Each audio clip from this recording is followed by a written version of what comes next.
Hello friends, मैं रेणुका और आप सबका स्वागत है वाहिनी एजुकेशन पर। तो हम सब ने क्वांटिटेटिव एप्टीट्यूड की सीरीज स्टार्ट की हुई है, जिसमें हम अब तक ट्रिग्नोमेट्री एक टॉपिक कंप्लीट कर चुके हैं और अब हमने नंबर सिस्टम स्टार्ट किया है। तो नंबर सिस्टम की जो टाइप्स ऑफ नंबर्स क्या क्या होते हैं ये मैं प्रीवियस वीडियो में बता चुकी हूँ। और आज का हमारा टॉपिक है हम रिमाइंडर कैसे फाइंड आउट करें। तो आज हम रिमाइंडर के बारे में पढ़ेंगे। नंबर सिस्टम में आज हम क्या क्या पढ़ेंगे। फर्स्टली हम पढ़ेंगे कि रिमाइंडर को कैसे फाइंड करते हैं, ढूंढते कैसे फाइंड करते हैं। फिर पढ़ेंगे रिमाइंडर अगर पता हो तो इससे यूनिट डिजिट और लास्ट 2 डिजिट्स किसी नंबर की कैसे निकालते हैं। फिर होगा नंबर ऑफ जीरोज भी। किसी नंबर अगर कोई नंबर दिया है तो उसमें नंबर ऑफ जीरोज कितने होते हैं वो निकालना। एक फोर्थ नंबर ये भी लिख लो आप, प्रॉपर डिवाइजर क्या होते हैं। प्रॉपर डिवाइजर ये क्या होते हैं नंबर सिस्टम में। और एक फिफ्थ पॉइंट, परफेक्ट नंबर क्या होते हैं।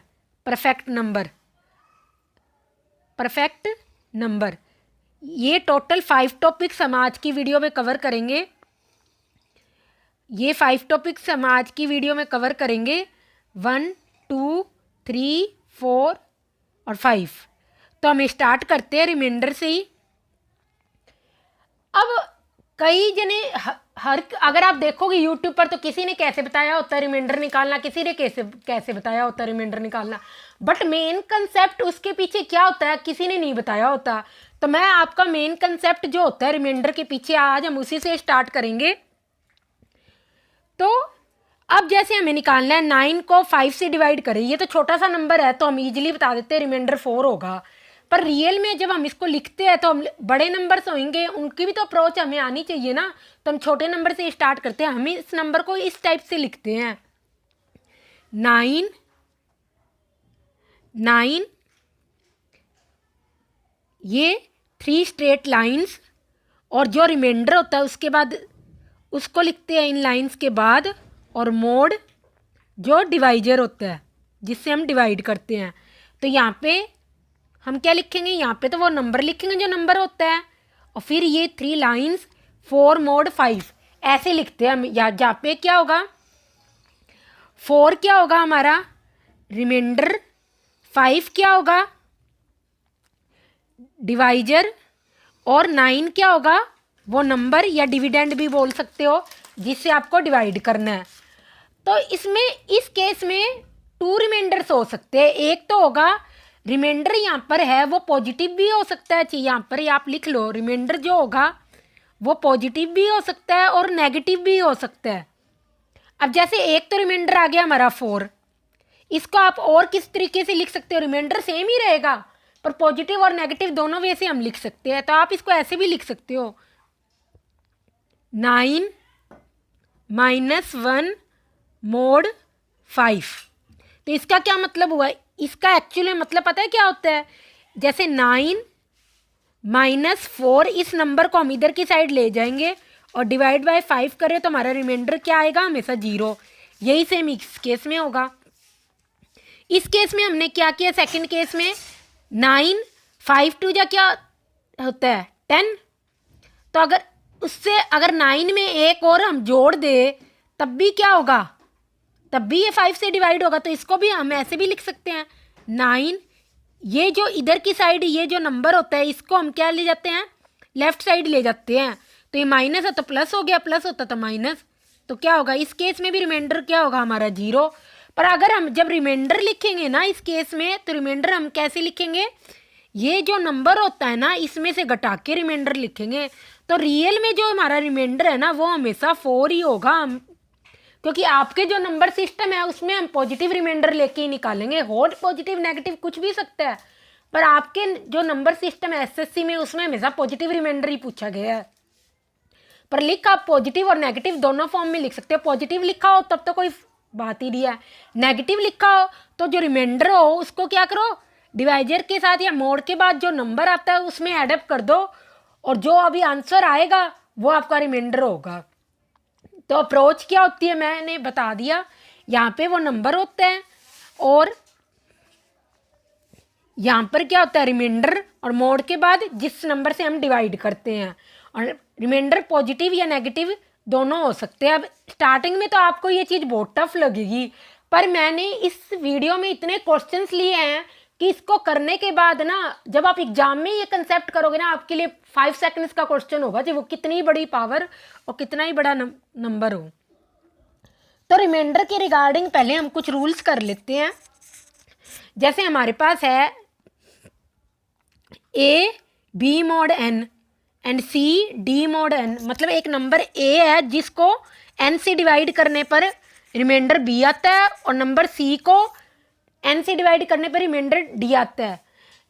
इसमें क्या है, एन यहाँ पर सेम होना चाहिए, ये क्या होना चाहिए, ये एन है ना, ये इधर भी सेम होना चाहिए और इधर भी सेम होना चाहिए। तो क्या क्या पॉसिबल केस है, अगर आप दोनों साइड नंबर को जोड़ोगे तो इस वाले नंबर को इससे डायरेक्ट जोड़ सकते हो, वैसे ही रिमाइंडर प्लस या माइनस हो जाएगा। यहाँ पे लिख लो प्लस या माइनस हो जाएगा अगर मोड एन क्या हो, सेम हो दोनों केस में। अगर नंबर को हम मल्टीप्लाई करें तो इनके रिमाइंडर भी मल्टीप्लाई हो जाएंगे, और अगर रिमाइंडर की पावर लें, हम पावर चढ़ाएं, तो वहाँ पर क्या होगा, अगर नंबर की पावर ले तो रिमाइंडर की भी हम पावर लगा देंगे। जहाँ पर के क्या है, पावर हमेशा क्या होगी, जेड क्या होता है हमारा इंटीजर, तो पॉजिटिव इंटीजर होगा, मतलब के क्या होगा हमारा हमेशा कोई ना कोई नेचुरल नंबर होगा, हमेशा हमेशा चाहिए। इसको आप ऐसे भी लिख सकते हो, के बिलोंग्स टू एन, के प्लस जेड में कंफ्यूज हो जाओ। तो ये 3 रूल्स बहुत इंपॉर्टेंट है, और अगर आप कहो तो इसको ये मैंने लिखा, आप और भी कर सकते हो। अगर 2 नंबर्स को ऐड या सब्सट्रैक्ट करेंगे तो उनके रिमाइंडर भी ऐड और सब्सट्रैक्ट हो जाएंगे, मल्टीप्लाई करने पर वो मल्टीप्लाई हो जाएंगे रिमाइंडर्स, पावर लेने पर रिमाइंडर क्या हो जाएंगे, पावर, उनकी भी पावर चढ़ जाएगी रिमाइंडर्स की। इसको आप औरली भी लर्न कर सकते हो, कोई वो वाला क्वेश्चन नहीं है।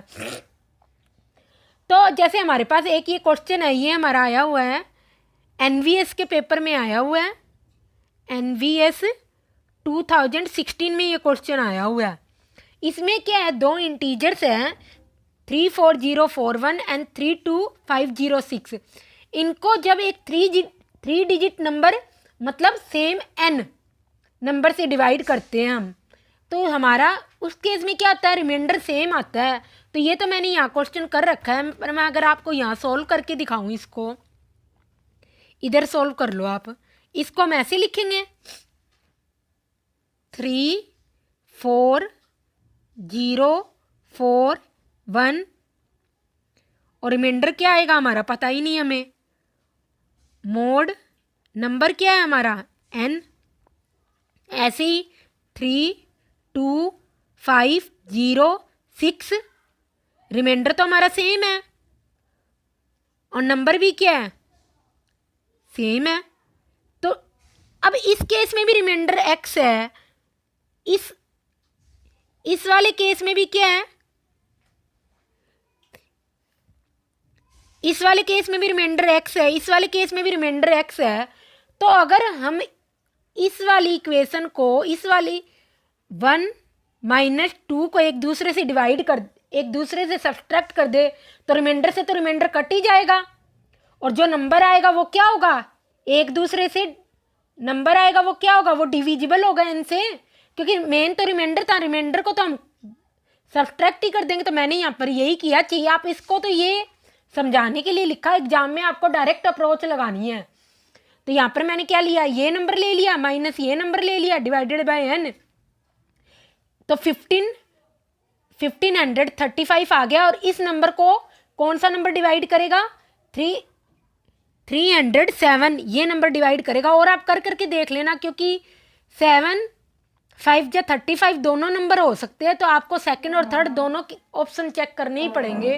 और वैसे तो ये 9 भी हो सकता है, क्योंकि इसमें भी यूनिट डिजिट 5 आता ही है, तो आपको करके देखना पड़ेगा। ये क्वेश्चन बहुत अच्छा था, पर अगर आपको ये अप्रोच पता होती तो सिर्फ 15 सेकेंड्स का क्वेश्चन था ये।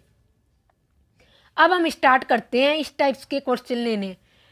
इससे पहले मैं एक बात ये कहना चाहती हूँ, कुल मिला के अगर हम कहें तो हमारा मेन अप्रोच क्या होती है, जैसे m + n + o अगर हम किसी नंबर से डिवाइड करें और हमारा क्या आ जाए, रिमाइंडर क्या आ जाए, कुछ भी मान लो 1 2 3, तो प्लस के केस में क्या होंगे, सारे के सारे रिमाइंडर डिवाइड हो जाए, प्लस हो जाएंगे। प्लस करने के बाद भी अगर वो आपस में नीचे x से कटता हो तो इसको फर्दर फिर काट दो, और जो बच जाएगा लेफ्ट जो रहेगा ना वही हमारा रिमाइंडर होगा। और अगर वो मल्टीप्लाई में हो तो उस केस में भी क्या होगा, रिमाइंडर क्या हो जाएंगे, मल्टीप्लाई हो जाएंगे। और उसको मल्टीप्लाई करने के बाद भी अगर वो x से कटता है तो जो रिमेनिंग होगा वो हमारा क्या होगा, वही रिमाइंडर होगा हमेशा। बस कुल मिला के आप ये बात याद रखो भी हमें रिमाइंडर निकालना कैसे है, भी प्लस करें माइनस करें कुछ भी करो आप, रिमाइंडर भी इसी के अकॉर्डिंग क्या हो जाएंगे, प्लस माइनस और मल्टीप्लिकेशन हो जाएंगे। और फिर फर्दर भी अगर वो सब्सट्रैक्ट होते हैं डिनोमिनेटर से तो उसको फिर सब्सट्रैक्ट कर दो। तो हमारे पास ये क्वेश्चन है, अब हम क्वेश्चन से स्टार्ट करते हैं। इससे हमें लिखा हुआ है 2 raise to the power 20 minus 1 divided by 41, तो रिमाइंडर क्या होगा। तो हम डायरेक्ट स्टार्ट करते हैं। हम हमेशा एक चीज़ और, हम हमेशा क्या ट्राई करेंगे, जैसे हमें नंबर दिया है 2 यहाँ पे रिमाइंडर नहीं है, मोड 41 है, तो यहाँ पर हम हमेशा क्या करेंगे, 1 या -1 बनाने की कोशिश करेंगे। छोटे से छोटा नंबर आना चाहिए, क्योंकि 1 और -1 की हम कितनी भी पावर चढ़ाएं हमें कोई मल्टीप्लिकेशन एडिशन सब्ट्रैक्शन करने की ज़रूरत नहीं है। तो हमेशा यही ट्राई करना, जो रिमाइंडर होगा ना वो या तो 1 ही हो या 1 के अराउंड हो, 1 या -1 हो और या 1 के अराउंड, बहुत छोटा नंबर हो 2 3, कि ऐसा ना 15 रिमाइंडर लेके चल पड़ो, उस केस में बहुत डिफिकल्ट हो जाएगा हमें क्वेश्चन सॉल्व करना, क्योंकि इसमें पावर चढ़ाएंगे तो उसको मल्टीप्लाई करना और करना आगे बहुत टफ हो जाएगा। तो हम इस क्वेश्चन से स्टार्ट करते हैं। 2 रेज टू द पावर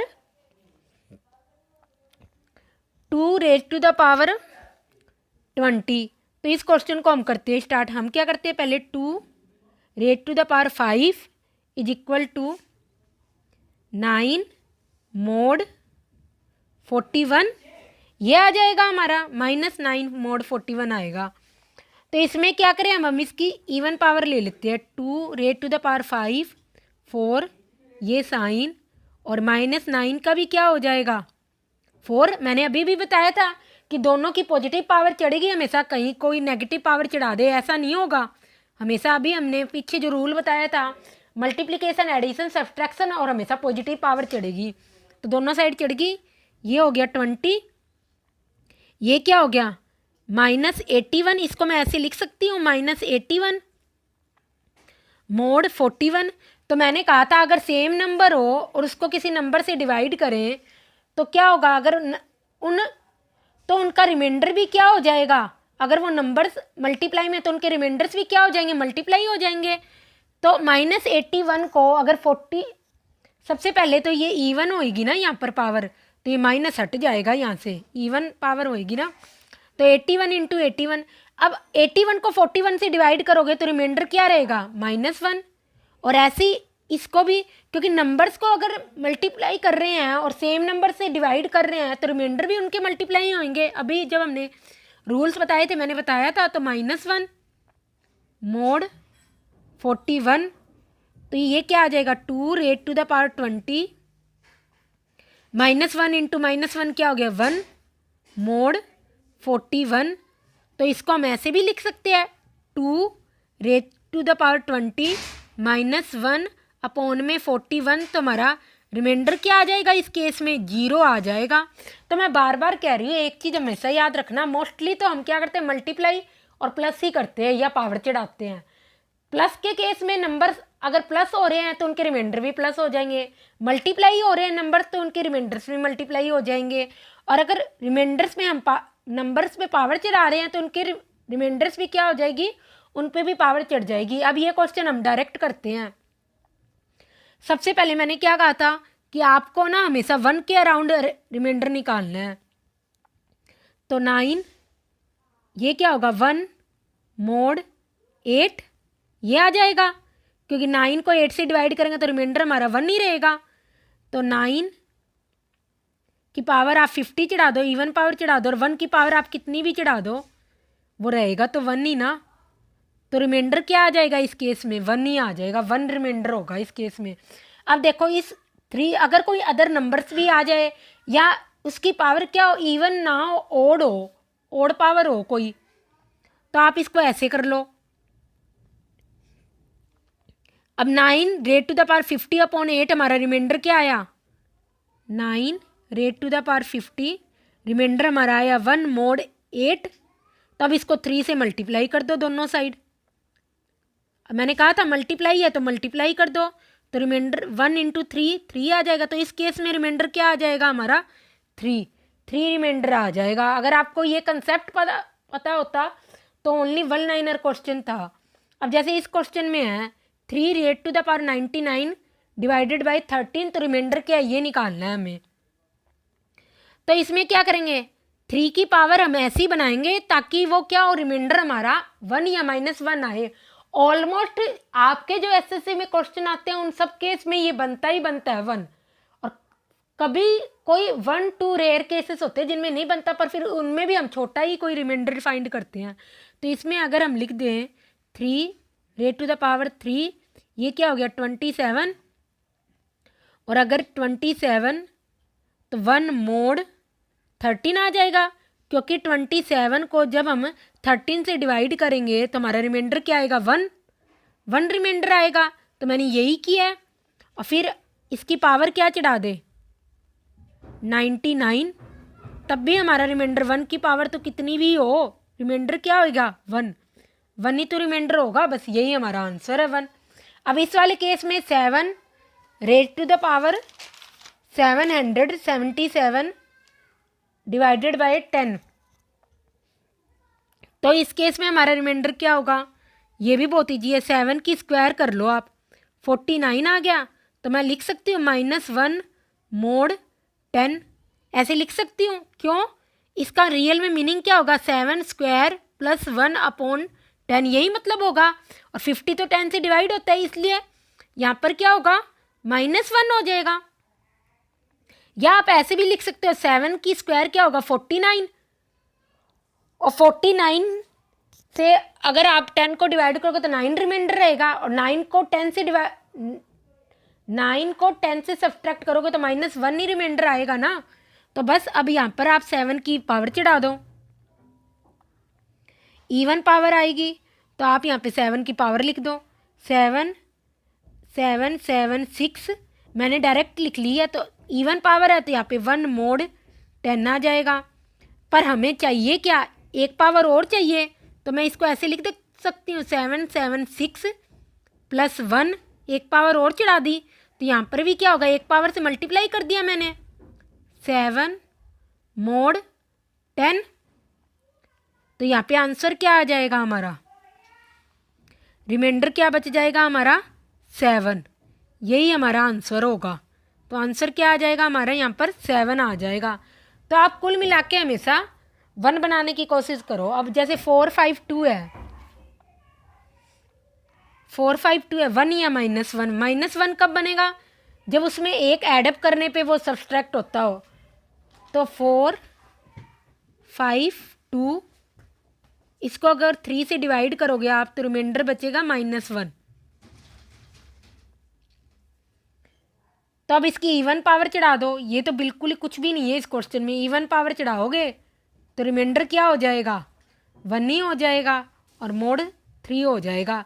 तो हमारा यहाँ पे रिमाइंडर क्या आ गया 1 आंसर होगा। बिल्कुल 1 लाइनर क्वेश्चन था ये। अब जैसे और अगर इसकी और भी आगे फर्दर पावर है ना रिमाइंडर तब भी यही रहेगा। आप एक पावर और चढ़ा दो 452, इसको लिख लो 452 72, कितनी भी पावर चढ़ा सकते हो 1 की, तो कितनी भी पावर चढ़ा दो आप, क्या फ़र्क पड़ता है। रिमाइंडर तो हर केस में सेम ही रहेगा। इवन नंबर हो तब तो कोई फ़र्क ही नहीं पड़ता, ऑड नंबर हो तो एक उस नंबर से और आप मल्टीप्लाई कर दो, बात ख़त्म। फिर जो वो नंबर मल्टीप्लाई करोगे वही रिमाइंडर होगा हमेशा। अब 8 raise to the power 30 divided by 5, तो इस केस में आप क्या करना, यहाँ पे मैंने आंसर तो लिख दिया है, फिर भी मैं यहाँ पे साइड में आपको थोड़ा सा करके बता देती हूँ। आप क्या करना 8 की स्क्वायर कर लेना, तो इस केस में क्या हो जाएगा -1 mod 5 आ जाएगा। तो 8 की पावर 30 क्या आ जाएगा 8 की पावर 8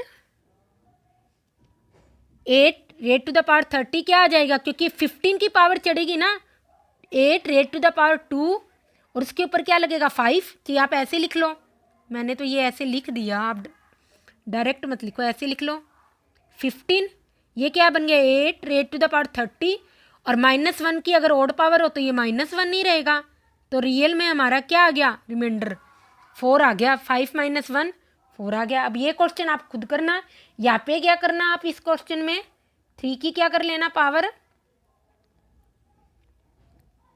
इस केस में आप 3 की power 3 raise to the 3 square लेके चलना, 3 स्क्वायर लेके चलोगे तो आपका रिमाइंडर क्या आ जाएगा -1, तो बस अब आगे सोल्व कर लेना।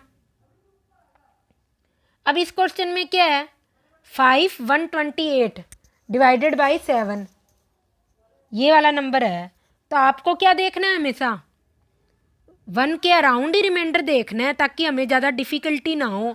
तो हम क्या करते 5 raise to the power cube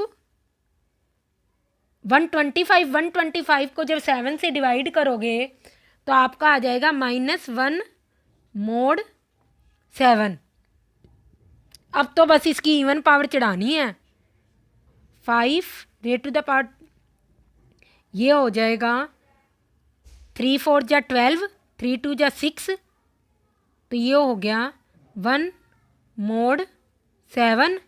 अब क्या हो गया, अब आपको किससे मल्टीप्लाई करना होगा 5 स्क्वायर से, और आप मल्टीप्लाई कर दो 5 स्क्वायर, और ये 5 3 42, तो यहाँ पर भी क्या हो जाएगा नंबर से मल्टीप्लाई करेंगे तो क्या हो जाएगा रिमाइंडर से भी मल्टीप्लाई हो जाएगा, उस नंबर से ये रिमाइंडर से मल्टीप्लाई हो जाएगा वो नंबर। मैंने क्या किया रिमाइंडर को नंबर से भी मल्टीप्लाई कर दिया। जब भी हम नंबर को मल्टीप्लाई करेंगे ना किसी नंबर से तो वो नंबर रिमाइंडर से भी मल्टीप्लाई होगा, इट मीन्स लेफ्ट और राइट दोनों साइड मल्टीप्लाई होगा, कहीं एक साइड करने लग जाओ।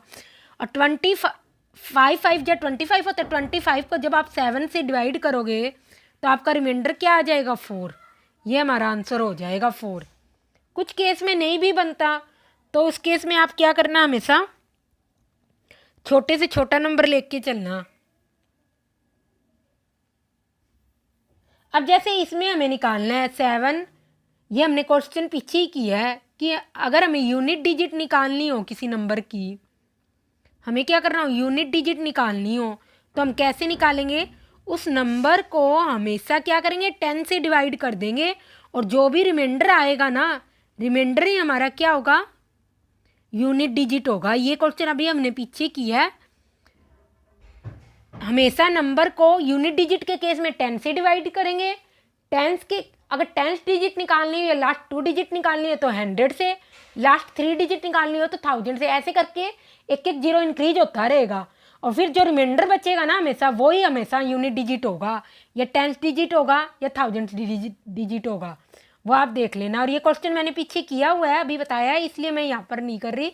अब जैसे इसमें है इस वाले क्वेश्चन में हमें लास्ट 2 डिजिट्स निकालनी है, तो लास्ट 2 डिजिट्स निकालनी है तो इसका मतलब हम क्या करेंगे, इसे हम क्या करेंगे इसको 100 से डिवाइड करेंगे, तो 100 से डिवाइड करने पे हमारा रिमाइंडर क्या आ जाएगा, ये तो सभी को दिख रहा है 89 आ जाएगा रिमाइंडर।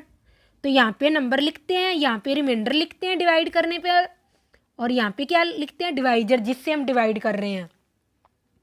अब क्या करते हैं हम यहाँ पर, तो आप इसको ऐसे भी लिख सकते हो 5 6 8 9 -11 mod 100। कैसे आया ये 100 -89 करके भी, तो मैं 89 - 100 करके भी लिख सकती हूँ ना मैं। अगर मैं इसको ऐसे लिख दूँ 89 - 100 तब भी क्या होगा हमारा -11 आ जाएगा, ठीक है। इसलिए मैंने इसको ये ऐसे लिखा है। रिमाइंडर को आप प्लस की फॉर्म में भी लिख सकते हो, मैं पहले ही बता चुकी हूँ। माइनस की फॉर्म में आप कैसे लिखोगे, जब उस रिमाइंडर को डिवाइजर से माइनस करोगे, रिमाइंडर को जब भी डिवाइजर से माइनस करोगे ना, जो माइनस में नंबर आएगा वही हमारा रिमाइंडर होगा। तो ये कंसेप्ट है यहाँ पर। अब हम क्या करते हैं, अब हम यहाँ पर एक चीज़, अभी आप एक चीज़ लिख लो यहाँ पर साइड में करने को, तो आप इसको फुली सॉल्व भी कर सकते हो। 11 कलर चेंज कर लो ताकि वो हो जाए।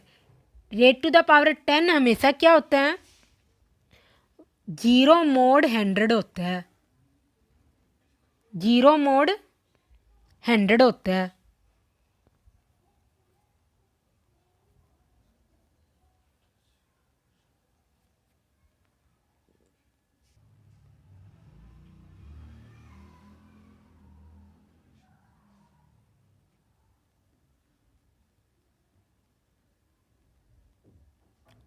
तो हमने यहाँ पर क्या लिखा है कि 5, 6, 8, 9 को जब भी हम 100 से डिवाइड करेंगे तो हमारा रिमाइंडर आएगा 89। पर अगर माइनस में लिखेंगे तो 100 माइनस 89, 89 माइनस 100 क्या हो जाएगा -11। अगर माइनस में लिखेंगे एक चीज़ ये आप निकालने को निकाल कर भी देख सकते हैं। जब भी आप 11 रेज़ टू द पावर 10 को 10 से डिवाइड करोगे तो आपका रिमाइंडर हमेशा रहेगा 1। तो मैं यहाँ पे ये डायरेक्ट अप्लाई कर रही हूँ, नहीं तो क्वेश्चन बहुत लंबा हो जाएगा। और ये बहुत सारे केसेस में ये वाला केस यूज भी बहुत होता है, इम्पोर्टेंट है। अगर इसको आप याद कर लो तो बहुत अच्छा होगा आपके लिए। तो ये मैंने लिख दिया यहाँ पे रेज़ टू द पावर 10।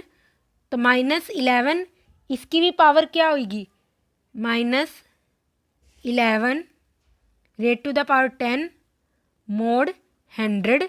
तो आप कभी भी डिवाइजर की पावर नहीं चढ़ाओगे, पावर हमेशा रिमाइंडर की चढ़ेगी। और इसका हमें पता ही है 5, 6, 8, 9 रेज़ टू द पावर 10।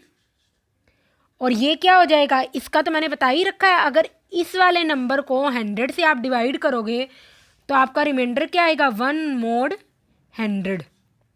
तो ये ऑप्शन अगर आपको निकाल के देखना है तो आप निकाल के देख लेना, तब भी कोई फ़र्क नहीं है। 111 स्क्वायर लेके चलना आप स्टार्टिंग से, तब भी सही होगा। और अगर आपको डायरेक्ट ये चीज़ यूज करनी है तो आप डायरेक्ट इसको याद कर लो। और यहाँ पर अब मैंने 10 पावर लिया, आपको कितनी भी ले लो, 100, 200, 300।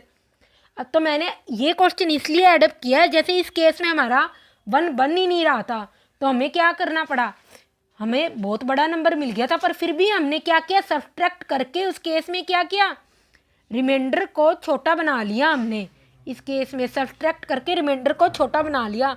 तो रिमाइंडर को हमेशा चाहे प्लस रखो चाहे माइनस रखो, छोटा से छोटा बनाने की कोशिश किया करो। अब हमारे पास एक नया टॉपिक है फैक्टोरियल। फैक्टोरियल क्या होता है, तो फैक्टोरियल को या तो हम इस सिंबल से शो करते हैं या इस वाले सिंबल से शो करते हैं। ये फैक्टोरियल का साइन होता है। फैक्टोरियल हम निकालते कैसे हैं, जैसे हमारे पास आ गया 3 फैक्टोरियल, तो हम क्या करेंगे, उस नंबर से स्टार्ट करके उसको तब तक एक एक डिक्रीज करके तब तक लिखते रहेंगे जब तक 1 ना आ जाए, वही इसकी वैल्यू होगी। जैसे 3 फैक्टोरियल 3 क्या होगा, 3 × 2 × 1, इसके बाद 1 - 1 करोगी वो तो 0 हो जाएगा। तो 3 3 - 1 2 2 - 1 1, बस। तो इसका इन सबको मल्टीप्लाई कर दो। अगर फैक्टोरियल 6 दिया हो तो 6 6 - 1 5 5 - 1 4 4 - 1 3 3 - 1 2 2 - 1 1, इसको मल्टीप्लाई करके लिख दो। जो भी आपका आंसर होगा वो हमारा आंसर हो जाएगा। ऐसे ही 5 5 × फैक्टोरियल 5 फैक्टोरियल क्या हो गया, 4 × 3 × 2। तो जो भी हमारा आंसर आएगा वो फैक्टोरियल की वैल्यू हो जाएगी। तो फैक्टोरियल का मीनिंग होता है भी जो भी नंबर है ना उस नंबर से स्टार्ट करके एक एक आप डिक्रीज करके लिखते जाओ और तब तक लिखो जब तक 1 ना आ जाए, और उनको मल्टीप्लाई करने पर जो वैल्यू आएगी वही हमारा फैक्टोरियल होगा। जैसे अभी ये एक क्वेश्चन है कि इसमें हमें क्या निकालना है, इतने बड़े फैक्टोरियल दे रखी है, बहुत सारी वैल्यू हमें एडअप करके दे रखी है और 12 से डिवाइड करके इसका रिमाइंडर पूछा है। तो हम क्या करते हैं, 1 का फैक्टोरियल क्या होगा 1, 2 का फैक्टोरियल क्या होगा 2 × 1 2, 3 का फैक्टोरियल क्या होगा, हमने अभी किया था 6। अब आगे हम नहीं लिखेंगे इसको, क्यों, आगे वाले सारे नंबर क्या होंगे 12 से डिवाइड ही होंगे, क्योंकि 4 का फैक्टोरियल क्या होगा 4 × 3 × 2 4 3 × 12, वो तो वैसे ही 12 से डिवाइड होगा।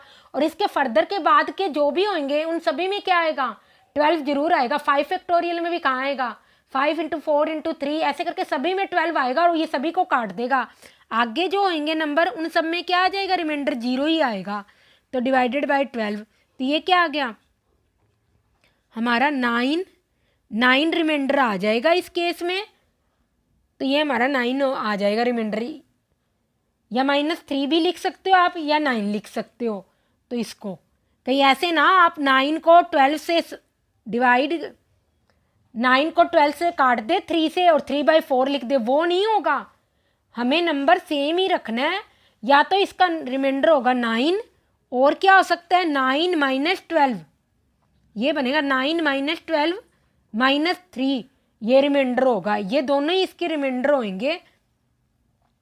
अब ये वाला केस है, इसमें क्या है हमें पावर चढ़ा रखी है और इस केस में रिमाइंडर पूछा है हमसे क्या होगा। तो देखो 1 को अगर आप 4 से डिवाइड करें, 1 को अगर 4 से डिवाइड करोगे और उसकी पावर भी चढ़ा दोगे तब भी क्या होगा, रिमाइंडर हमेशा 1 ही रहेगा, 1 mod 4। ऐसी 2 की पावर चढ़ा के 4 से डिवाइड करोगे तो रिमाइंडर क्या होगा, हमेशा 0, है ना। 3 को अगर 5 से 3 रेट टू द पावर 5, इसको अगर 4 से डिवाइड करोगे तो आपका रिमाइंडर क्या रहेगा,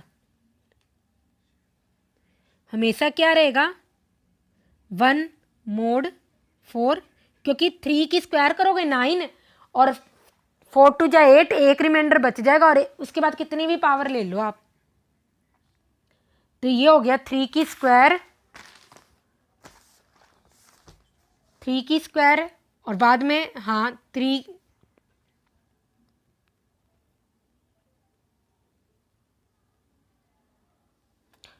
तो 1 को अगर 4 से डिवाइड करेंगे तो हमारा रिमाइंडर क्या आएगा 1, 2 रेट टू द पावर 5, या 2 को अगर हम 2 रेट टू द पावर 5 को 4 से डिवाइड करेंगे तो हमारा रिमाइंडर आएगा 0। और ऐसे ही अगर 3 रेट टू द पावर 5 को 4 से डिवाइड करोगे तो हमारा रिमाइंडर आएगा 3, क्योंकि कैसे होगा ये मैं यहाँ पे करके भी बता देती हूँ। 3 स्क्वायर क्या होगा हमारा 1 mod 4 और इसकी पावर 2 और चढ़ा दूँ मैं तो ये क्या हो जाएगा 1 mod 4। ओड केस में क्या हो जाएगा, अब एक पावर और भी चाहिए हमें तो 3 से दोनों साइड मल्टीप्लाई कर दूंगी तो हमारा रिमाइंडर क्या आ गया 3 तो आ गया। अगर यहाँ पर क्या करूँ 3 को और मल्टीप्लाई कर दूँ तो रिमाइंडर क्या आ गया हमारा 3 आ गया। ओड केस में आप हमेशा क्या करोगे, पहले इवन पावर चढ़ानी है और फिर उसके बाद जो भी नंबर बच जाएगा पावर में उसको डायरेक्ट मल्टीप्लाई कर दो और वो रिमाइंडर से भी डायरेक्ट मल्टीप्लाई हो जाएगा, इसलिए हमारा 3 आ गया इधर रिमाइंडर। फिर अगर 4 को 4 से डिवाइड करोगे तो ऑब्वियसली रिमाइंडर 0 ही आएगा। फिर 5 को 4 से डिवाइड करोगे तो रिमाइंडर क्या आएगा 1। तो आपने एक चीज़ नोटिस करी कि यहाँ पर क्या हो रहा है, ये वाला सीक्वेंस बनने के बाद आगे जो भी सीक्वेंस होगा ना, चाहे आप खुद करके देख लेना, 6, 7, 8, 9 फर्दर जो भी होंगे 2-3 केस आगे ये पैटर्न क्या होगा, रिपीट होगा। तो यहाँ तक हमारे रिमाइंडर का सम क्या आ गया, इस वाले केस यहाँ से यहाँ तक हमारे रिमाइंडर का सम क्या आ गया 1 + 0 + 3 + 0 प्लस क्या आ जाएगा 4 आ जाएगा। और ऐसे हमारे पास कितने केस बनेंगे, मतलब 4 नंबर्स के केस में आपके 4 के बाद वो चीज़ पैटर्न क्या होगा, रिपीट ही होगा। तो आपके पास टोटल कितने नंबर्स हैं 100 है। और यहाँ पर मैं 4 ये नहीं ले रही, 4 नंबर्स ले रही हूँ। नंबर्स मतलब 1 2, कलर चेंज कर लो यहाँ पर, 1 2 3 4, इन 4 नंबर्स के बाद आगे क्या होगा, पैटर्न रिपीट होगा। तो इसलिए मैं इसको 4 से डिवाइड कर दिया तो हमारे पास क्या आ गया 25, क्या आ गया हमारे पास 25 आ गया। तो इसका मतलब टोटल ऐसे कितने नंबर्स बनेंगे 25 नंबर्स बनेंगे। और 25 नंबर्स में कितने रिमाइंडर रहेगा, एक नंबर में रिमाइंडर 4 रहता है तो 25 इस टाइप के केस बनेंगे, क्योंकि 4 नंबर्स का एक केस बनता है। तो टोटल 100 में कितने केस बनेंगे 25। और जब हम एक पूरे इन 4 नंबर्स को एक मानते हैं तो हमारा रिमाइंडर आता है 4। तो 25 के केस में क्या आएगा 25 × 4 और इसको 4 से आप डिवाइड कर दो तो आपका रिमाइंडर क्या आएगा इस केस में 0 रिमाइंडर आएगा। अगर आपको ये क्वेश्चन पता हो तो बहुत ओरली था, नहीं तो इस क्वेश्चन में बहुत टाइम लगता आपको। तो नेक्स्ट क्वेश्चन है, ये तो बहुत ईजी है, ये तो आप खुद कर लेना। एक ये 4th क्वेश्चन मैं बता देती हूँ, 6 रेट टू द पावर 67। तो 67 को 68 से अगर आप डिवाइड करो तो रिमाइंडर क्या आएगा -1 रेट टू द पावर 67। अब चाहो तो आप इसको 67 लिख लो, नेक्स्ट नंबर को भी, चाहो तो इसको भी -1 लिख लो अपॉन में 68। तो ये क्या आ जाएगा, ये ऑड पावर है तो -1, ये 68 अब ये क्या बच गया, ये 2 -2 हमारा रिमाइंडर है, कहीं इसको डिवाइड वाले साइन मान के देख लो, -2 हमारा रिमाइंडर आ गया, पर रियल में हमारा रिमाइंडर क्या होगा, माइनस तो हमें चाहिए ही नहीं, तो 66। तो इस केस में हमारा रिमाइंडर क्या आएगा, 66। आपके जिस टाइप के क्वेश्चंस आते हैं, पावर के आते हैं या इस टाइप के भी क्वेश्चंस बहुत आते हैं, तो आपको बार बार मोड 5 मोड ये ऐसे लिख लिख के नहीं देखना। वो क्वेश्चन मैंने आपको पैटर्न समझाने के लिए बताया, आपको एग्जाम में डायरेक्ट ही अप्रोच लगानी है इस चीज़ की।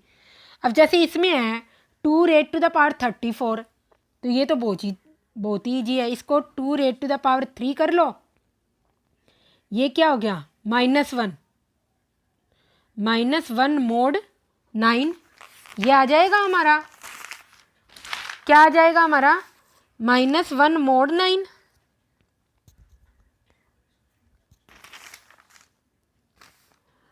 और इसको अगर आप दोनों साइड स्क्वायर पावर लोगे तो ये हो जाएगा,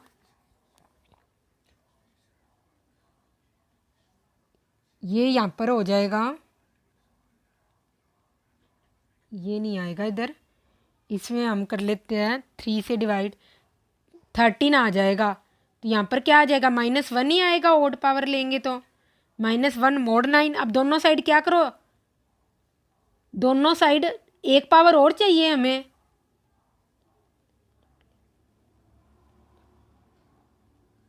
ये हमारा यहाँ पर ज़्यादा हो गया, 13 नहीं आएगा, या तो ऊपर वाले को चेंज कर लो, आप ऐसे करो, यहाँ पर इसकी पावर को चेंज कर लो, ये हो गया, यहाँ पे कर लो 41 कर लो, 41। तो इसमें क्या हो गया 39, तो ये बन ही गया हमारा। मैंने क्या किया, दोनों साइड 2 स्क्वायर से मल्टीप्लाई कर दिया, तो ये क्या हो गया -4 mod 9। और तो इस केस में हमारा रिमाइंडर क्या हो जाएगा 9 -4 + 9 क्या आ जाएगा, -4 + 9 -4 + 9 रिमाइंडर क्या आ जाएगा हमारा +5 आ जाएगा इस केस में। तो आप कभी भी नेगेटिव रिमाइंडर मत रखना, हमेशा पॉजिटिव रख के चलना है। अब ये क्या है 17 raised to the power 300 है, तो इसमें क्या करो, ये तो हम सभी को पता है 17 की स्क्वायर क्या होता है 289 होता है, तो इससे अगर आप डिवाइड करोगे तो ये क्या हो जाएगा 1 mod 288 हो जाएगा, तो ये क्या हो जाएगा 289 1 mod 288 ऐसे लिख सकते हैं हमको, ये सिर्फ मैंने लिखने के लिए समझाया आपको। अब इसकी इवन पावर ले लो, 17 ये लिख लो 150, तब भी रिमाइंडर तो हमारा क्या ही रहेगा 1 ही रहेगा इस केस में भी। तो बिल्कुल 1 लाइनर क्वेश्चन था, अगर आपको कंसेप्ट लर्न है तो ये मैंने कंसेप्ट यहाँ लिख भी दी है। अगर आप मल्टीप्लाई करोगे नंबर्स को तो उस नंबर से क्या करो, डिवाइड करने के बाद जो रिमाइंडर्स आएगा उनको मल्टीप्लाई कर दो, अगर वो फर्दर भी कटता है तो उसको काट दो, नहीं तो डायरेक्ट रिमाइंडर लिख दो, प्लस है तो रिमाइंडर्स को प्लस लिख दो, और उसके बाद भी अगर वो फर्दर कटता है तो उसे काट दो, नहीं तो आप डायरेक्ट रिमाइंडर लिख दो, ये मैंने पहले बता ही दिया। अब प्रॉपर डिवाइजर का कंसेप्ट पढ़ते हैं हम। प्रॉपर डिवाइजर्स होते हैं वो फैक्टर्स होते हैं जो हमेशा क्या होते हैं गिवन नंबर से कम होते हैं। गिवन मतलब जो मेन नंबर दिया, जैसे 15 है, 15 के फैक्टर्स तो क्या होंगे, क्या फैक्टर्स होंगे 3 5 1 15। पर अगर हम प्रॉपर डिवाइजर ले तो वो क्या यहाँ पे डेफिनेशन लगती है, प्रॉपर डिवाइजर वो होते हैं जो क्या होते हैं हमेशा उस नंबर से फैक्टर क्या होते हैं उस नंबर की वैल्यू से कम होते हैं, नंबर का कोई मतलब नहीं है यहाँ पर। तो प्रॉपर डिवाइजर के केस में हमारा क्या होगा, ये वाला 15 काउंट नहीं होगा क्योंकि वो तो नंबर ही खुद ही है ना। ऐसे ही अगर 6 है, 6 के हम प्रॉपर डिवाइजर ले तो 1 हो जाएगा, 2 हो जाएगा, 3 हो जाएगा, 6 नहीं होगा। तो प्रॉपर डिवाइजर का मतलब है कि वो नंबर्स के जो फैक्टर्स हैं हम सारे लिखेंगे, पर वो नंबर खुद भी अपना फैक्टर होगा ना उसको नहीं लिखेंगे, उससे छोटे जो भी नंबर्स होंगे ना वो सारे क्या होंगे हमेशा प्रॉपर डिवाइजर होंगे। इसको आप ऐसे भी लिख सकते हो, factors always less than number, कभी उसके बराबर नहीं होंगे, तो वो सारे के सारे क्या हो जाएंगे प्रॉपर डिवाइजर हो जाएंगे। अब एक परफेक्ट नंबर क्या होता है, सारे प्रॉपर डिवाइजर्स का जो सम होता है ना वो एक परफेक्ट नंबर होता है। इसके प्रॉपर डिवाइजर क्या होगा, 6 का 1 + 2 + 3 यही होंगे, 1 2 3 इसके प्रॉपर डिवाइजर होंगे। तो सम क्या आ गया 6। तो हमेशा क्या होगा, परफेक्ट नंबर वो नंबर होगा सम ऑफ ऑल प्रॉपर डिवाइजर्स अगर हम करें और वो गिवन नंबर के क्या आ जाए, इज, ये और लिख लो यहाँ पर, is equal to given number. अगर उसके प्रॉपर डिवाइजर का सम करने पर वो वैल्यू क्या आ जाए, उस नंबर के बराबर ही हो जाए तो वो एक परफेक्ट नंबर होगा। ऐसे आप इसके निकाल लो 28 का 1 + 4 + 7 प्लस और भी बहुत हो जाएंगे 14। तो ये कितना हो गया 7 और 8 8 4 12 और ये कितना हो गया 12 4 26 और एक 2 और हो जाएगा। तो ये भी एक क्या हो गया, इसके सारे के सारे जो प्रॉपर डिवाइजर का हम सम करेंगे ना वो इस गिवन नंबर के बराबर होगा। तो ये भी एक क्या होगा, परफेक्ट नंबर होगा। क्या होगा, ये भी एक परफेक्ट नंबर होगा। अब इसके रिगार्डिंग ऐसे आपसे डायरेक्ट क्वेश्चन नहीं पूछे जाते परफेक्ट नंबर क्या होते हैं, प्रॉपर डिवाइजर क्या होता है, पर ये कंसेप्ट ना क्वेश्चंस में यूज जरूर होता है, तो मैंने इसलिए आपको बता दिया। अब एक है मेरे सिन प्राइम नंबर क्या होते हैं।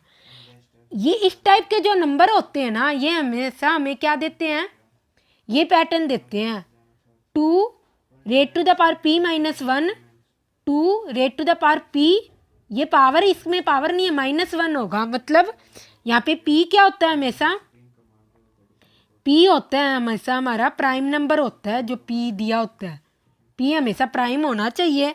तो ये थ्योरम है जो इसने दी हुई है मेरे सिन प्राइम नंबर। तो ये हमेशा क्या करता है, एक परफेक्ट नंबर देता है। अगर आप डायरेक्ट निकालना तो आप क्या करो, पहले 496 के ना फैक्टर्स निकाल लो।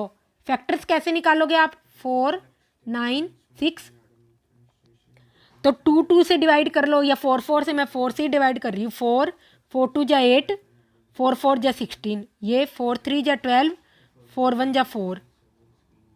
अब ये आगे इसको 31 को कैसे लिख सकती हूँ, मैं 31 को लिख सकती हूँ 2 raised to the power 25 क्या होता है, 2 raised to the power 5 होता है 32। तो 32 - 1 क्या हो जाएगा 31, और इंटू 4 × 4 को क्या लिख सकती हूँ 2 raised to the power 4। तो ये इस फॉर्म में भी लिख सकते हैं, मैंने यही लिखा है। तो अगर इस पैटर्न में कोई भी नंबर बनता है ना तो वो हमेशा एक परफेक्ट नंबर होता है। तो बस यही है, अभी ये पैटर्न हमेशा क्या होगा, एक परफेक्ट नंबर देगा। मेन तो ये कंसेप्ट है। अब एक ये 3 फॉर्मूले मान लो, चाहे आप कुछ ही मान लो, बहुत इंपॉर्टेंट है ये, और बहुत सारे क्वेश्चन आते हैं एसएससी में क्या, केवीएस में क्या, सब में पूछे जाते हैं इसके क्वेश्चन। अगर हमें रिमाइंडर निकालना हो और इस फॉर्म में कोई नंबर दिया हो, इस फॉर्म में कोई नंबर दिया हो हमें, तो आप क्या करो, हमेशा x raised to the power n + y raised to the power n upon x + y है। और रिमाइंडर, इन सभी केसेस में रिमाइंडर क्या होगा, हमेशा 0 ही होगा। पर फर्स्ट वाले केस में क्या होना चाहिए, n हमेशा ओड होना चाहिए, कि आप इफ लगा के लिख लो। सेकंड वाले केस में क्या होना चाहिए, n हमेशा इवन होना चाहिए, x raised to the power n - y raised to the power n, और x और y की पावर हमेशा सेम होनी चाहिए, कई अलग अलग पावर ले लो। अगर उसको x + y से डिवाइड करेंगे तो क्या होगा, तब भी रिमाइंडर 0 होगा। ऐसे ही अगर x raised to the power n - y raised to the power n divided by x - y हो तो उस केस में भी हमेशा क्या होगा, रिमाइंडर क्या होगा, 0 ही होगा। अब ये मैं आपको करके दिखा देती हूँ चीज। अब जैसे हम एल्जेब्रिक आइडेंटिटी हमको पता है, x³ + y³ divided by x + y से आप डिवाइड करो, तो इसको हमें ब्रेक करते हैं तो क्या आइडेंटिटी होती है, x + y, x² + y²। इसको लिखे ना लिखे हमें क्या फ़र्क पड़ता है, हमें तो रिमाइंडर देखना है। ये तो इससे कट ही जाएगा, रिमाइंडर क्या रहेगा, 0। नेक्स्ट क्या था हमारा, नेक्स्ट था x raised to the power, आप ऐसे करो इसमें स्क्वायर ले लो, X raise to the X square minus Y square upon X minus Y. अब मैंने यहाँ पे इवन नंबर लिया पावर में, क्योंकि मैंने लिखवाया अगर इवन हो तो, मैंने ये लिखवाया अगर यहाँ पर इवन हो तो आप क्या करो एक्स प्लस वाई। अब इसकी ये आइडेंटिटी होती है, एक्स ऊपर वाला न्यूमरेटर कैसे ब्रेक होगा, x plus y x minus y divided by x plus y, ये इससे कट जाएगा तो हमारा रिमाइंडर क्या आ जाएगा 0।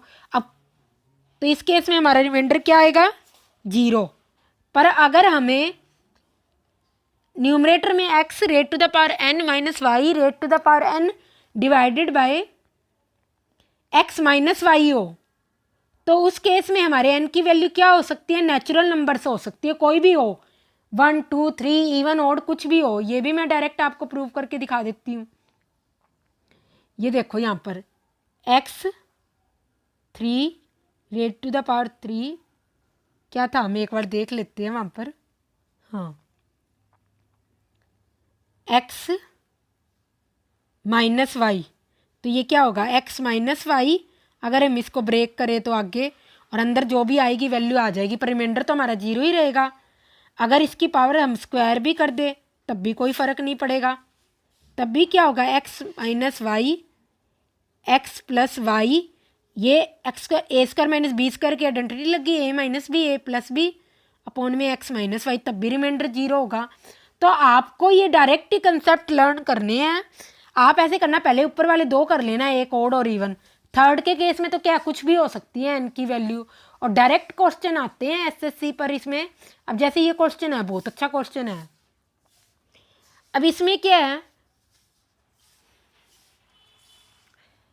37 raise to the power 99 plus यहाँ पर कुछ और भी आएगा 37, इसको आप करके देख लो, 37 66 से डिवाइड करके देख लो,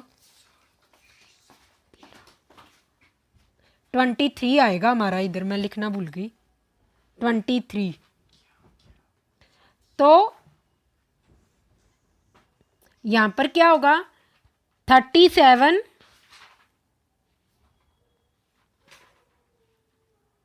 26 आएगा इधर। तो यहाँ पर हमारा होगा 37 raise to the power 99 plus 29 raise to the power 99।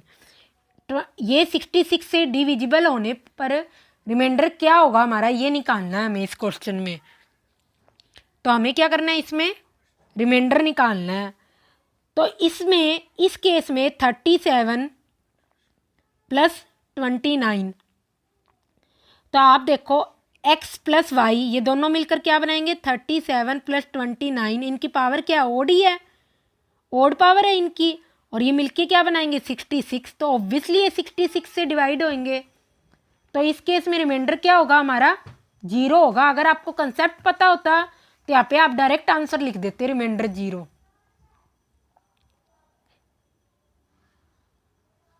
तो जैसे अब हमारा ये क्वेश्चन है, बहुत लंबा सारा क्वेश्चन है, 1 रेट टू द पावर 99 1997, फिर 2 रेट टू द पावर 1997, ऐसे करके 1996 तक चल रहा है। तो आप क्या करो, इस केस में रिमाइंडर निकालना, इस केस में भी 0 होगा। कैसे 1997, आप इसको ऐसे लिख सकते हो 1996, क्या करो पेयर बना लो सबके, ये क्या हो गया एक पेयर बन गया। ऐसे 21997 प्लस, जरूरी नहीं है यहाँ पर पावर यही हो जो डिनोमिनेटर में है, पावर कुछ भी हो सकती है, बस वो ओड होनी चाहिए। 219519997, ऐसे करके फर्दर हमारा चलता जाएगा। और इसको डिवाइड किससे कर दो 1997, तो इससे डिवाइड करोगे तो हमारा इस केस में क्या हो जाएगा, इसको अगर इस नंबर से डिवाइड करोगे 1997 से, तो हमारा रिमाइंडर क्या आएगा 0। सेकंड केस में भी रिमाइंडर 0 आएगा। तो ऐसे करके सब केस में हमारा रिमाइंडर क्या आएगा 0 ही आएगा, क्योंकि हमने क्या पढ़ा था x raise to the power n plus y raise to the power n, where n is always odd, divided by x plus y. X plus y क्या हो जाएगा हमारा 1 + 1996, तो वो क्या हो जाएगा 1997, तो सेम नंबर हो जाएगा। तो रिमाइंडर क्या आएगा हमारा 0। अगर आपको कंसेप्ट पता होता तो आप इसका डायरेक्ट आंसर लिख देते। अब एक और आता है हमारे पास, ग्रेटेस्ट इंटीजर फंक्शन क्या होता है। ग्रेटेस्ट इंटीजर फंक्शन ये क्या होता है। तो ग्रेटेस्ट इंटीजर फंक्शन को हम GIF की फॉर्म में लिखते हैं और इसका सिंबल होता है ये वाला। तो जैसे इसका कैसे, जैसे मैंने लिख दिया 2.33, ये नंबर लिख दिया। तो ग्रेटेस्ट इंटीजर फंक्शन का मतलब होता है आपको सिर्फ इंटीग्रल वैल्यू लिखनी है उस पार्ट की। इंटीग्रल 2 हो जाएगा। अगर मैं लिख दूँ 3, 7, 8, तब इसकी वैल्यू क्या हो जाएगी 3। तो आपको हमेशा क्या लिखना है, इंटीग्रल वैल्यू लिखनी है। और इंटीग्रल वैल्यू क्या होती है, जो क्या होता है इंटीजर वैल्यू होती है। तो इस वाले नंबर की वैल्यू क्या होगी 2। और ये सिंबल का मतलब क्या है, वो ग्रेटेस्ट इंटीजर फंक्शन है। ग्रेटेस्ट इंटीजर फंक्शन मतलब जो भी इस नंबर की ग्रेटेस्ट इंटीजर में वैल्यू आएगी वो लिखनी है हमें। 3.78 की क्या होगी 3 होगी। तो इसके रिगार्डिंग हमें ये कंसेप्ट करते हैं, जैसे n एक क्या है पॉजिटिव इंटीजर है, या इसको क्या कह दो नेचुरल नंबर मान लो। p एक प्राइम नंबर है। तो जो एक्सपोनेंट है p की हाईएस्ट पावर क्या हो सकती है, जो किसको डिवाइड करे, इस नंबर को, फैक्टोरियल n को, वो किस फॉर्म में होगी, sigma k is equal to 1, मतलब k की वैल्यू 1 to इनफाइनाइट तक आप कुछ भी लिख दो। और greatest integer function n divided by p raise to the power k, जहाँ पे p हमेशा क्या होगा प्राइम नंबर होगा और n हमेशा क्या होगा, हमेशा पॉजिटिव इंटीजर होगा। तो इसमें आप इस तरीके से करके वैल्यू निकाल लो। मैं एक बार फिर बता देती हूँ, n क्या होगा हमेशा पॉजिटिव इंटीजर, p होगा प्राइम नंबर, और आप तब तक डिवाइड करोगे और अपॉन में हमेशा क्या आना चाहिए, छोटा नंबर आना चाहिए। न्यूमरेटर अपॉन डिनोमिनेटर होगा तो डिनोमिनेटर हमेशा क्या होगा, न्यूमरेटर से छोटा ही रहना चाहिए, तभी उसका ग्रेटेस्ट इंटीजर फंक्शन निकलेगा और इसकी वैल्यू निकलेगी। नहीं तो वो क्या आ जाएगी, फ्रैक्शन में आ जाएगी। अब जैसे फैक्टोरियल 8 है। और एक चीज़ और, ये मैंने पहले ही बताया, p क्या होगा हमेशा प्राइम होगा, तो आपको प्राइम के छोटे नंबर से लेकर स्टार्ट करना है। अब हम इसको ऐसे कैसे, कितने इसमें होंगे, अगर मैं कह दूँ 2 की हाईएस्ट पावर निकालनी है, हाईएस्ट पावर फैक्टोरियल 8 में क्या होगी, ये निकालना है हमें। ठीक है, तो मैं इसको ऐसे लिख सकती हूँ, इसको मैं लिख दूँ, सेम नंबर से स्टार्ट करूँगी, 8 divided by 2 greatest integer function, 8 divided by 2, k क्या है, कोई भी पॉजिटिव है नंबर, प्लस 2 स्क्वायर 4 हुआ, 8 डिवाइडेड बाई 2 क्यूब, प्लस इसके आगे जो मैं लिखूँगी ये क्या हो जाएगी 8 डिवाइडेड बाई 16 क्या आ जाएगा 1/2.5। और 0.5 क्या होगा, अगर उसकी इंटीग्रल वैल्यू देखेंगे तो 0 ही तो होगी, इसलिए आगे के नंबर हम कुछ भी नहीं लिखेंगे। ये तो मैंने आपको समझाने के लिए, हमेशा न्यूमरेटर में क्या आएगा, डिनोमिनेटर से हमेशा बड़ा नंबर ही आएगा। तो अब हम इनकी ग्रेटेस्ट इंटीजर वैल्यू लिखते हैं, क्या होगी 8 डिवाइडेड बाई 2 4, डेसिमल में तो आ नहीं रही तो हम डायरेक्ट ही ले, इस सेकंड केस में आ जाएगी 4, 4 2 जा 8, 2 आएगी यहाँ पर 2, थर्ड केस में 1 आ जाएगी। तो क्या हो गया टोटल, हाईएस्ट पावर 2 की क्या होगी, फैक्टोरियल 8 में 7 होगी हाईएस्ट पावर। कई बार ऐसे भी बनकर आ जाता है, हाईएस्ट पावर लिखो, कई बार ऐसे भी आ सकता है भी 2 कितने टाइम्स अपीयर होगा, जैसे नेक्स्ट क्वेश्चन में। पर एक बात आप ध्यान रखना, यहाँ पर ना प्राइम नंबर्स लिखोगे और उसकी एक एक करके पावर इंक्रीज करोगे, जो आगे वाली है उन सब की वैल्यू 0 आएगी, इसलिए मैंने लिखी नहीं। और न्यूमरेटर हमेशा क्या होना चाहिए, डिनोमिनेटर से बड़ा ही होना चाहिए, चाहे आप ऐसे लिख लो चाहे आप ऐसे लिख लो, न्यूमरेटर हमेशा डिनोमिनेटर से बड़ा होगा। और क्यों, वो मैंने बता दिया। फिर फ्रैक्शन में वैल्यू आ जाएगी और उसका इंटीग्रल पार्ट क्या होगा, हमेशा 0 ही होगा।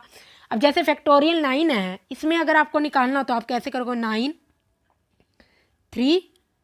3 कितने टाइम से अपीयर होता है हमें ये निकालना है। फिर आप क्या लिखोगे 9 3 स्क्वायर, तो इसमें क्या आएगा 3 3 जा 9 और ये आ जाएगा 1। तो कितने बार पेयर होगा? 4 टाइम्स ही तो पेयर होगा। तो बिल्कुल इजी सा कंसेप्ट था। कुल मिला के ग्रेटेस्ट इंटीजर फंक्शन मतलब ग्रेटेस्ट इंटीग्रल वैल्यू है या ग्रेटेस्ट इंटीजर है। आप इसको इस ट्रिक से याद कर लो। अब नंबर ऑफ जीरोज निकालने हैं। हमारा यूज यहाँ पर होता है ग्रेटेस्ट इंटीजर फंक्शन का। रियल में हमारे उस टाइप के क्वेश्चन नहीं आते, हम यहाँ पे यूज करते हैं। अब जीरोज बनाने के लिए हमें क्या फॉर्म चाहिए? 2 और 5 की फॉर्म चाहिए हर हाल में, तभी तो हमारा वो जीरो बनेगा। और दोनों की पावर क्या होनी चाहिए? सेम होनी चाहिए, तभी तो वो 10 बनेगा जीरोज निकालने के लिए। तो हम ऐसे ही करते हैं। इसमें 50 को पहले 5 से डिवाइड करते हैं। क्यों? 2 से डिवाइड करोगे तो बहुत ज़्यादा जीरो आ जाएंगे, बहुत ज़्यादा आगे तक नंबर खींचेगा। हम पहले 5 से बड़े नंबर से डिवाइड करते हैं। फिर करते हैं 50 5 स्क्वायर प्लस 50 5 क्यूब तो होगा ही नहीं, क्योंकि ये आगे छोटी वैल्यू आ जाएगी। तो यहाँ पे क्या आ गया? 10, यहाँ पे आ गया 2 और आगे तो जीरो आ जाएगा हमारा, तो 12 आ गई। पर अगर आप जब 5, अब ऐसे ही अगर आप क्या करो, अगर आपको करके देखना तो आप देख लो, ऐसे करके ही आप ना 50 को 2 से डिवाइड कर लो, प्लस 50 डिवाइडेड बाई 2 क्यूब। ऐसे करके आगे तक आप करते रहोगे तो हम दोनों को तो सेम पावर चाहिए ना, जिसकी कम पावर होगी इसी की तो अप्लाई होएगी। 12 2 की पावर ज़्यादा आएगी, पर मेन हमें क्या चाहिए? नंबर ऑफ जीरो चाहिए, मतलब 5 और 2 की पावर सेम होनी चाहिए। तो आंसर क्या आएगा इसमें? 12 जीरोज मिलेंगे हमें इसके अंदर, 12 जीरोज टोटल। क्योंकि मैक्सिमम पावर क्या आएगी? 5 की 12, 2 की तो बहुत सारी आएगी 2 से डिवाइड करने पे तो, पर मैक्सिमम पावर 5 की आएगी 12। तो हम हमेशा क्या आएंगे? जिसकी पावर कम होगी उतने ही जीरो बनेंगे, बस ये बात आप ध्यान रख लो। तो इसके रिगार्डिंग आई थिंक मैंने क्वेश्चन भी लिख रखे हैं, उन्हें आगे कई लिख रखे हैं। हाँ ये रहा। अब इस क्वेश्चन में हमें नंबर ऑफ जीरोज निकालने हैं। तो इस क्वेश्चन में कितने बनेंगे? जिस मैंने हमेशा कहा है 10 रेड टू द पावर 34, इसको आप कर लो, ये तो आगे होगा ही नहीं। पर अगर हमें जीरोज ही देखनी है तो मेन जीरोज कितनी होगी? जो छोटी पावर होती है, मैंने हमेशा बोला है, वही होएगी। तो 10 रेड टू द पावर 34 ही इसमें जीरोज होंगे। सेकंड क्वेश्चन में 1 इंटू 2 स्क्वायर इंटू 3 क्यूब, ऐसे करके 25 रेड टू द पावर 25 तक चलेगा। हमें तो क्या चाहिए? 5 और 2 चाहिए। 2 तो ऑब्वियसली इस केस में ज़्यादा होंगे, क्यों? क्योंकि 2 पहले आ रहा है, तो हम 5 का केस लेके चलते हैं। तो फर्स्ट टाइम 5 आएगा जब 5 की पावर 5 होगी, सेकंड टाइम 5 कब आएगा? जब 10 होगी, फिर 15 होगी, मतलब फिर 5 रेड टू द पावर 20 होगा। 5 10 15 20 25, मतलब 5 की पावर चलती जाएगी। अब इन सब में क्या करो? इनकी पावर को ही एडअप कर दो, पावर को ही एडअप कर दो। 15 प्लस 20 प्लस 25, एक इसमें क्या होगी? 15 में भी आएगा ये केस आई थिंक। हाँ 15 की जब हम करेंगे ना, 15 रेड टू द पावर 15 करेंगे, तो उस केस में भी क्या आएगा हमारे पास? ये तो 5 का केस लेके चल लिया हमने, तो इसमें मैंने ले तो लिया सही है, बस 5 का भी केस लेके चल लिया। तो ये क्या आ गई? 5 की पूरी क्या चलेगी? एक सीरीज ही चलेगी, और इन सबको एडअप करने पे जो आंसर आएगा उतने ही हमारे जीरोज बन जाएंगे। और लिया कैसे हमने? फर्स्ट टाइम 5 आएगा, फिर क्या आएगा? 15, फिर आएगा 20, नेक्स्ट टाइम क्या आएगा? यहाँ आएगा इधर आएगा 5 बेस, इधर क्या आएगा? 15, इधर आएगा 20, 5 10 आएगा इधर, फिर 15 बेस आएगा, फिर 20 आएगा, और फिर 25 बेस आएगा। पर हमें तो 5 चाहिए, इसलिए हम 5 लेके चल रहे हैं।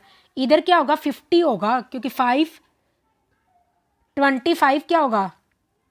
5 स्क्वायर होगा ना, तो इधर 50 लिखो आप, इधर आप लिखो 50, और इधर भी आप 50 कर लो।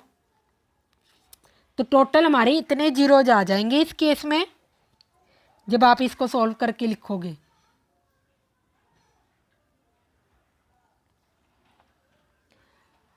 अब हम नेक्स्ट हमारा टाइप है कि विल्सन थ्योरम हमें दी हुई है। विल्सन थ्योरम क्या होती है? जब n एक प्राइम नंबर हो और n नेचुरल नंबर भी हो, तो फैक्टोरियल जो उसका होता है ना, यहाँ पर जो भी नंबर होता है हमारा, ये क्या है, एक प्राइम नंबर है, और इसका जो फैक्टोरियल उससे एक कम होगा ना, उससे सब्ट्रैक्ट करने पर हमेशा क्या होगा, रिमाइंडर क्या आएगा। अगर फैक्टोरियल n-1 को आप n प्राइम नंबर से डिवाइड करो तो फैक्टोरियल आपका रिमाइंडर -1 आएगा। जैसे 72 फैक्टोरियल है, इसको आप प्राइम नंबर क्या होगा, इससे एक ज़्यादा ही होगा हमेशा, यहाँ पर जो नंबर है उससे एक ज़्यादा होता है इधर डिवाइजर, तो 73। और डायरेक्ट अगर आपको ये थ्योरम पता हो तो आप डायरेक्ट अप्लाई कर सकते हो, -1 आएगा इसका रिमाइंडर। समझ गए। तो n हमेशा प्राइम नंबर होना चाहिए और यहाँ पर नंबर हमेशा इससे एक कम होना चाहिए, तो रिमाइंडर क्या रहेगा, -1। अब नेक्स्ट केस में हमारा क्या है, p एक प्राइम नंबर है और n क्या एक नेचुरल नंबर है। तो उस केस में क्या होगा, p n raise to the power p-1, मतलब यहाँ पे जो p की वैल्यू होगी ना, यहाँ पे जो p की वैल्यू होगी और p-1 होगा, इनमें क्या होगा कि इस केस में भी हमेशा रिमाइंडर 1 ही रहेगा, पर p हमेशा प्राइम होना चाहिए। p हमेशा क्या होगा, n और p आपस में कोई भी रिलेशन हो सकता है, n और p की कोई कंडीशन नहीं है, चाहे वो प्राइम नंबर्स हो, चाहे वो क्या कहते हो मेन कॉमन कोई फैक्टर भी रखते हो, उससे कोई फर्क नहीं पड़ेगा। बस मेन हमें p को देखना कि p एक प्राइम नंबर्स होना चाहिए बस। अब इस पे बेस्ड हम कुछ क्वेश्चन करते हैं। एक और है हमारे पास, एक और थ्योरम है, ये भी हमें बहुत हेल्पफुल होगी जब हम क्वेश्चन करेंगे। ये 3 थ्योरम्स है टोटल। A raise to the power n, Euler 5 function बोलते हैं इसको, वैसे तो हम 5 से डिनोट करते हैं पर मैंने यहाँ पे n-1 से डिनोट कर दिया। A raise to the power n-1 1 mod n के बराबर होता है, मतलब रिमाइंडर क्या होता है। अब आप कहोगे मैम इसमें और जो प्रीवियस किया इसमें क्या फ़र्क होता है, इसमें फर्मेट थ्योरम में क्या होता है, n और p में क्या होता है, कोई रिलेशन नहीं होता, कुछ भी हो सकता है, चाहिए वो कॉमन फैक्टर भी रख सकते हैं। पर इस वाले केस में क्या होते हैं, a और n क्या होता है हमेशा, ये वाला क्या होता है हमेशा, यहाँ पर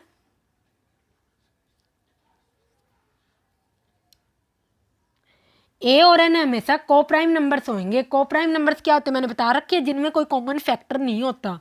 हर हाल में हमेशा क्या होने चाहिए, को प्राइम होने चाहिए। जबकि इस केस में हमें एन और पी जरूरी नहीं है को प्राइम हो, प्राइम हो को प्राइम हो, चाहिए वो सेम कॉमन फैक्टर भी रखे तब भी कोई फर्क नहीं पड़ता।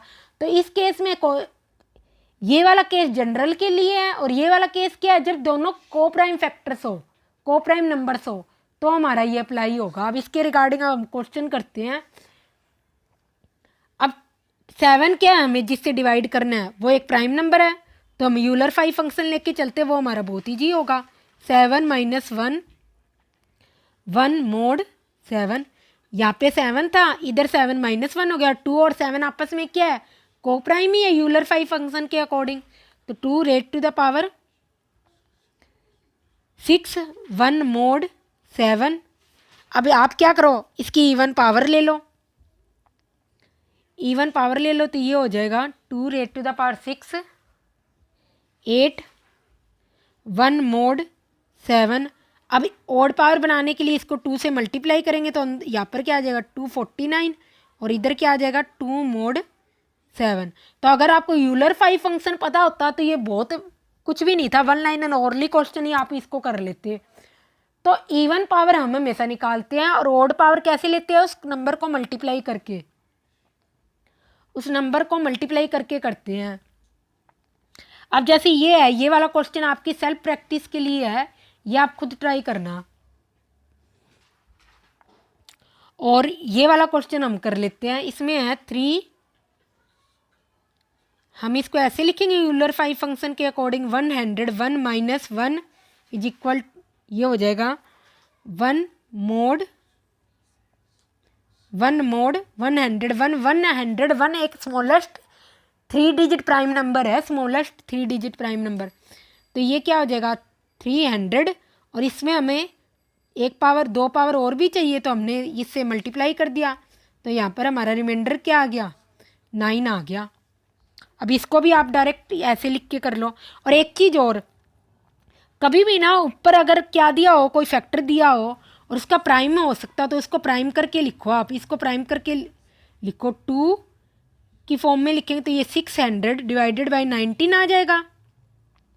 अब इसको आप कैसे करोगे, 2